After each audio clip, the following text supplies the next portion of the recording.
Mukoma chale. Ndatukasvika kwamachipisa kuona unongoya nerodhi iyoyo. Mukoma chale.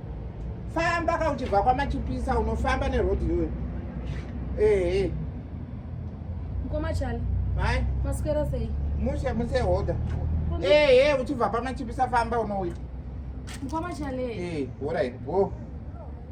Mesi madza kudziri. Muri sei? Muri sei? Konditireyo kaplan. Please kana Mukoma chale andaomerwa wena. Nei futi. Kumvura yaenda kandi pakati pekuti washeni yangu. Saka ndikumbira wakati mvura choma pamugodhi. Uyai muteere ndiripo. Ndapane munhu wandikutodirecta kubva kwamachipisa. Gondi uye? Uyai muteere ndiripo. Thank you. Thank you so much. Alright, iripo. Alright. Nongouya muteera. Alright. Uyo munhu.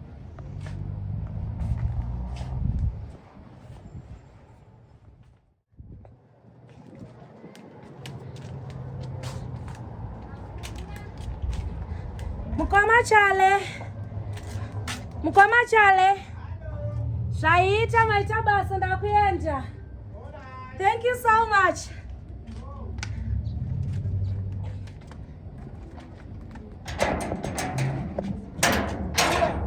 Iwe. Urikubva kupi nemvura? Maswera sei? Kuswera sei kudini? Urikubva kupi nemvura?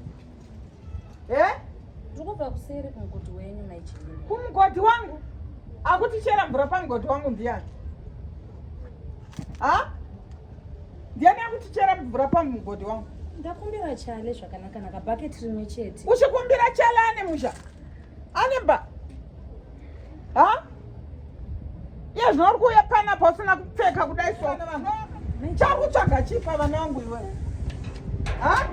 Una wakashama ndombokutsiura here nyaya yekufamba muraini muno wakashama iwewe. Mama, noizi ndei? Kurumidza tora mvura yangu dzosera kumugodhi. Ko mukuita noizi yei? Dzosera mvura yangu kumugodhi. Noizi ndeiko? Chale.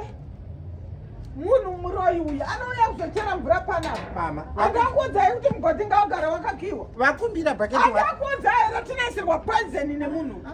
Mama, bhaketi 1 vatanzida pe mvura yaenda tichida kuita. Iwe tora mvura iyi unoisa mumugodhi makare mawaitwa. Imi endai zve. Ndati iwe.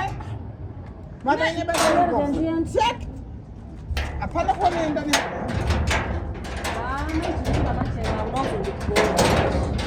Ndachukunyarene ndinokurespecta zvokuti ndinotokutyai samai vangu kana satete vangu sikautsemisa mbuya womuraini. Saka usina zora. But nezvamakundiitira izvi manje. Usina zora mvura yangu mumugodhi. Asi wasara zvakawanda. Zvosara mvura yangu mumugodhi. Uona? Hauna kupfeka iwewe. Amai munoita seiko? Chichi. Vanhu vese vemuraini vachikunzwai muchidaiso nenyaya yemvura. It's okay. Zvose nechibhaketi. Chala uri kuzvona zvinoita mai vako ka? Mvura inonyimwa munhu here vedu we? Chala mvura inonyimwa munhu here vedu we? Usatiti sorry kanina, ini ngatadza chiko ini. Hamuna kutadza. Kukuya mvura ordinary water 1 bucket. Enda kupai wani mvura ndatoti uya muchere zvenyu. Chala mai vako ngavasadaro. Chala mai vako ngavasandidaro. Andichandatadza ini kurisa mvura. Ndatoda kushandisa mvura. Anyway, it's okay. It's okay, Charlie. It's okay. Ndasarenda kudai so. Uchataura nawo. Uchataura nawo kuti chii kwa mai vako? Unotaura nawo kuti chii? Ndokutese zvavatoti. Chale mai vako ngavandiregerewo zvandakavatadzira. Ndakumbira regerero. Ndatadzei Charlie. Ndatadzei ini. Ndatadzeiko? Ndatadzei. Yay! Get out! Iripo Amai Jilimba. No problem. It's fine. Pakanaka regai ndiende. Sara ine bhaketi racho handicharida. Sara ine naro handicharida. Nonsense!